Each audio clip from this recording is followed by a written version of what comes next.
네, 지난 한 주간의 한반도 정세와 남북 관계 등을 되짚어보는 한반도 브리핑 시간입니다. 외교 안보 이슈 그리고 북한 문제 등을 담당하는 지성님 기자와 함께하겠습니다. 어서 오시죠. 네, 안녕하세요. 예. 저희가 지난주 한반도 브리핑 진행한 다음 날입니다. 북한이 중거리 탄도미사일을 발사했습니다. 괌까지 사정권이었잖아요. 그래서 네. 그 다음은 이제 장거리 대륙간 탄도미사일 ICBM 발사 수순이 아니냐 이런 관측도 나오고 있는 상황인데 먼저 오늘 전해주실 내용부터 요약해볼까요? 네, 북한은 지난 일요일 중거리 탄도미사일, 즉 IRBM급인 화성 12형을 발사했습니다. 모라토리엄 파기 가능성을 시사한 이후 열흘 만인데요. 북한이 IRBM급 이상의 탄도미사일을 쏜 것은 4년여 만에 처음입니다. 이 내용부터 짚어볼 거고요. 북한의 중거리 탄도미사일 발사에 미국과 국제사회는 규탄의 목소리를 높였습니다. 하지만 미국 등의 요청으로 소집된 유엔 안보리 회의가 또다시 아무런 성과 없이 끝났습니다.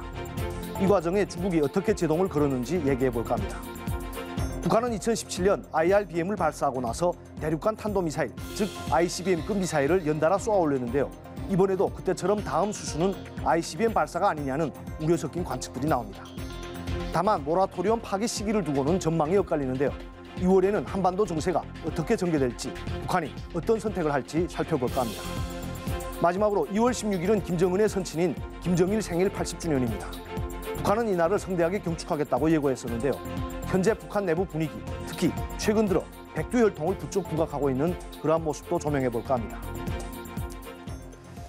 네, 하나하나 얘기를 나눠보겠습니다. 북한이 지난달 30일에 중거리 탄도미사일을 발사를 했습니다. 우리 군이 바로 언론에 공개를 했고요. 네. 자, 그러면 그 당시에 우리 군 당국의 발표 내용 그리고 북한은 또 어떻게 보도를 했는지가 궁금하거든요. 네, 합동참모본부는 지난 일요일 오전 7시 52분경 북한 자강도 무평리 일대에서 동해상으로 고각으로 발사된 중거리 탄도미사일 한 발을 포착했다고 밝혔습니다. 군 당국은 발사 지점에서 목표까지의 직선 거리는 약 800km, 고도는 약 2000km로 탐지됐다고 전했습니다. 수직에 가까운 높은 각도로 발사한 만큼 고도가 상당히 높았는데요. 이 같은 특징을 보고 정부와 군 당국은 중거리 탄도미사일, 즉 IRBM급이라고 판단한 겁니다. 만약 고각 발사가 아니라 30도에서 45도 정도의 정상 각도로 발사하면 최대 4,500km나 5,000km까지 날아갈 수 있는데요. 이 정도 사거리면 미국 전략자산의 발진기지인 태평양 괌까지 충분히 타격할 수 있습니다. 북한은 발사 다음 날인 월요일 IRBM급인 화성 12형을 발사했다고 확인했는데요. 북한 보도 내용 먼저 들어보시겠습니다.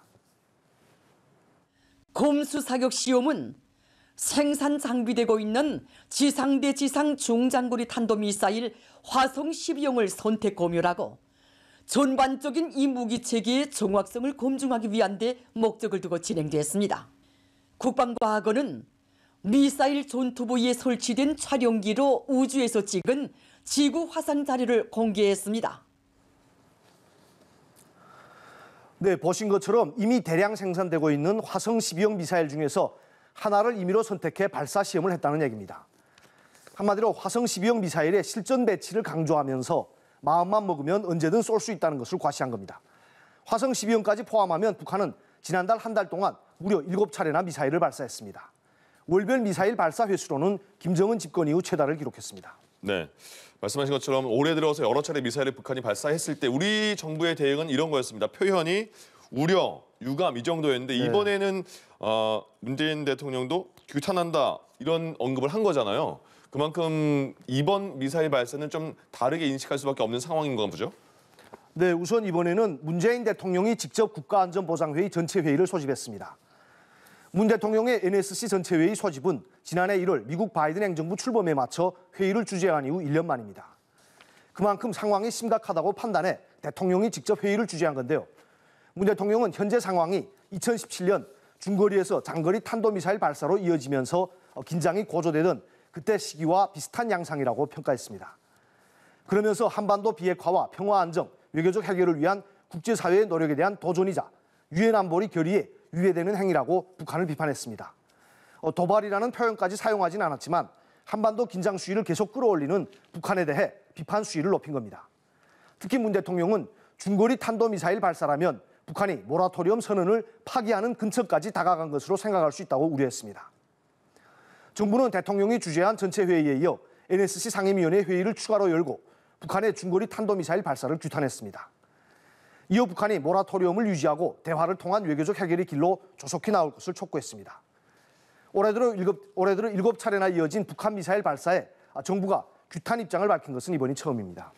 네, 이번에 발사한 미사일 각도만 좀 낮추면 아까 전해 주신 대로 괌까지 사정거리에 들어간다고 했잖아요. 네. 그러면 미국을 염두에 둔 것으로 보이는데 이제 보니까 미국의 요청으로 유엔 안보리 회의가 열렸는데 중국은 호응하지 않았다고 하고 그러면 미국과 국제사회는 지금 어떻게 대응하고 있는 거죠?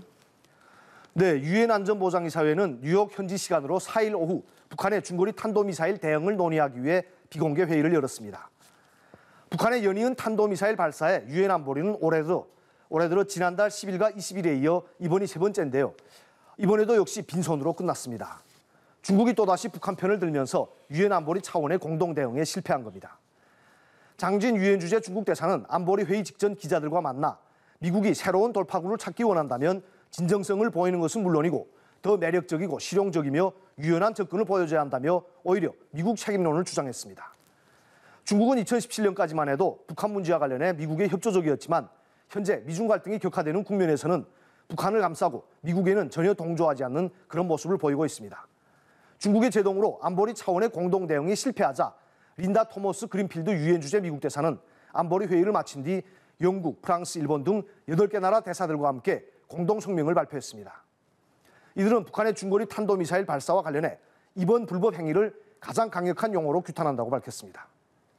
현재로선 유엔 안보리 회의 결과물이 없지만 북한을 비판하는 가장 낮은 수위의 언론 성명을 채택하기 위한 물밑 작업은 계속 진행 중인 것으로 알려졌습니다.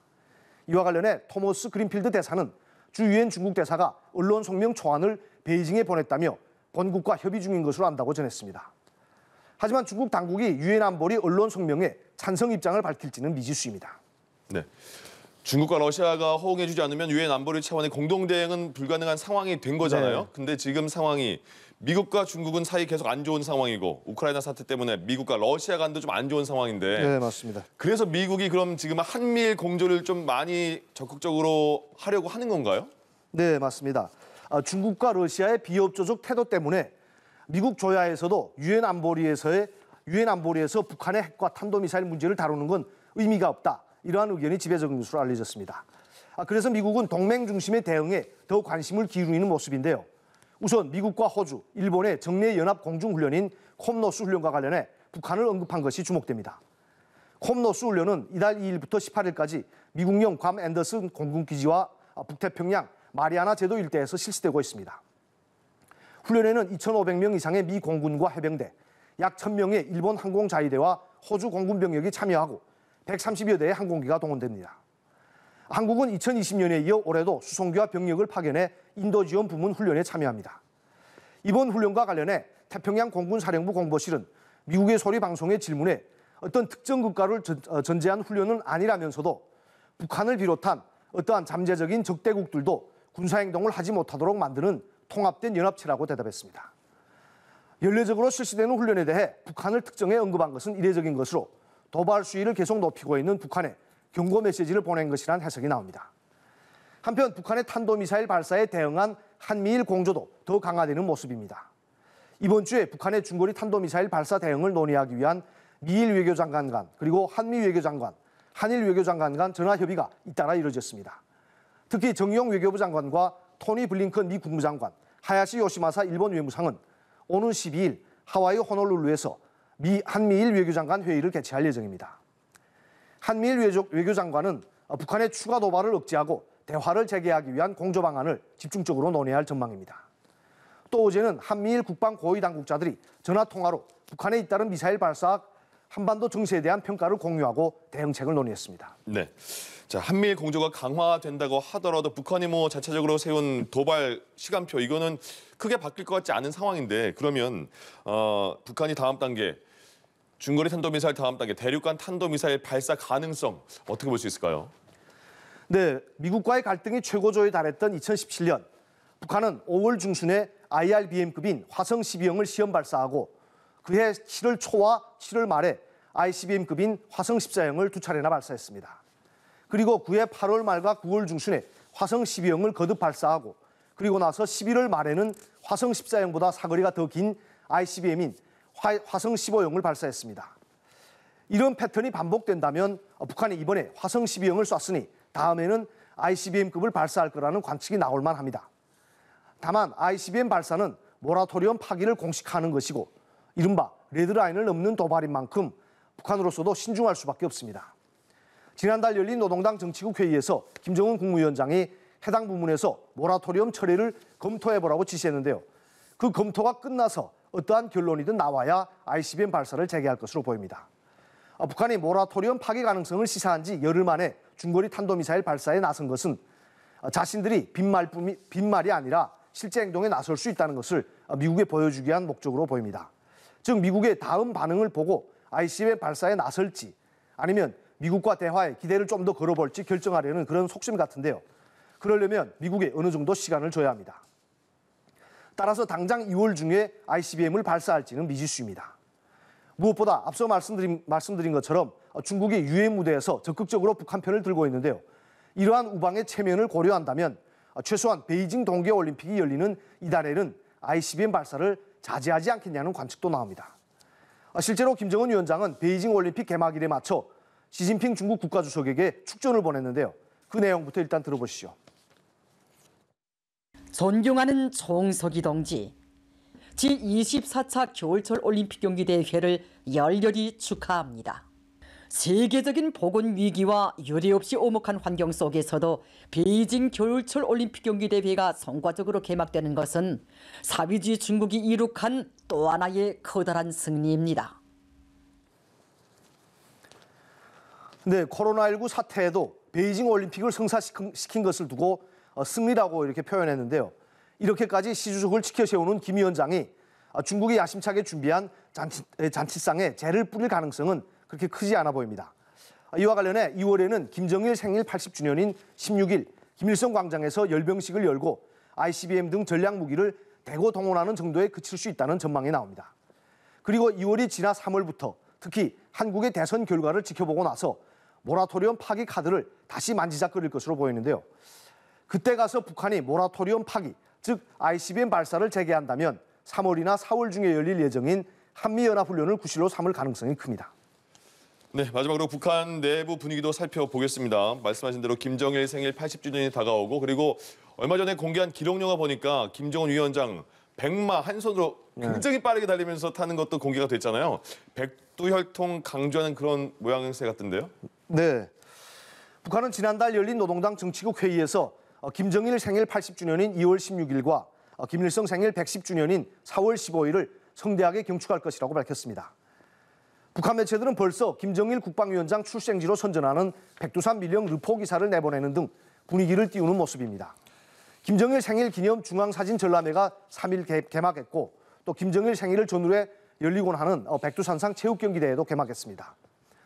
김정일 생일 당일에는 대규모 열병식이 열릴 가능성이 있는데요. 베이징 동계올림픽 기간과 겹치는 만큼 김일성 생일인 4월 15일로 열병식을 미룰 가능성도 있습니다. 북한은 5년, 10년 단위의 이른바 꺾어지는 해를 중시해서 올해 김정일 생일 80주년 그리고 김일성 생일 110주년에 의미를 두는 건데요.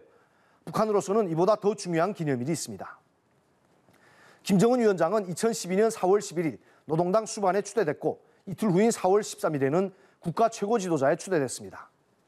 즉 오는 4월이면 김정은 공식 집권 10주년이 되는 겁니다. 그래서인지 북한은 최근 김씨 일가를 뜻하는 백두혈통을 부각하는 모양새입니다. 북한 전 주민이 보는 조선중앙TV는 지난 1일 위대한 승리의 해 2021년이란 제목의 새 우상화 영상물을 방영했습니다. 김 위원장의 지난해 활동들을 편집한 것인데요. 김 위원장이 백마를 타고 질주하는 장면들이 등장합니다. 능숙한 솜씨로 말을 타는데요. 부인 리설주와 최측근 3인방인 여동생 김여정, 조영호 노동당 조직비서, 현성월까지 포함해 이렇게 5명이 자주 승마를 즐기는 것으로 보입니다. 북한에서 백마는 백두혈통의 상징으로 김일성 주석과 김정일 국방위원장도 백마만 탔습니다. 또 김정일 국방위원장의 여동생이자 김일성 주석의 딸인 김경희 전 노동당 비서가 오랜만에 공개석상에 등장한 점도 눈길을 끕니다. 김정은 위원장은 2013년 말 고모부 장성택을 처형한 이후에도 고모인 김경희는 건드리지 않았습니다. 김경희도 백두혈통이기 때문입니다. 조선중앙TV는 지난 수요일 김정은 위원장의 설명절 경축공연 관람 소식을 보도하면서 김경희가 김정은 리설주 부부와 나란히 앉은 모습을 내보냈습니다. 김경희는 리설주 바로 옆자리에 앉아 공연을 관람했는데요. 김경희의 등장은 김정은 정권의 정통성 과시 차원에서 백두혈통의 단합을 강조하는 그런 의도로 보입니다. 특히 리설주는 김정은의 할머니, 즉 빨치산 출신인 김정숙을 연상케 하는 붉은색 저고리에 검은색 치마를 입고 등장했습니다. 북한은 김정숙 초상화 등을 그릴 때 붉은색 저고리를 입은 모습을 자주 사용합니다. 북한이 직접 김씨 일가를 가리켜 백두혈통이라고 언급하는 것은 아니지만 김씨 일가에게만 정통성이 있다는 점을 주민들에게 각인시키려는 의도는 분명해 보입니다. 네, 지성님 기자 얘기를 들어보니까 북한이 2월 달에는 ICBM 발사 같은 전략 도발은 좀 자제할 수 있겠다 이런 생각도 드는데 근데 내부적으로 보면 김정일 생일도 있고 김정은 집권 10주년도 있고 체제 결속하는 기간도 갖지 않을까 싶지만 그래도 북한이 또 우리 계획대로 네. 가고 있는 건 아니잖아요. 네, 그래서 좀 더 맞습니다. 지켜봐야 될 것 같네요. 네, 알겠습니다. 오늘 말씀 잘 들었습니다. 고맙습니다. 네, 수고하셨습니다. 예.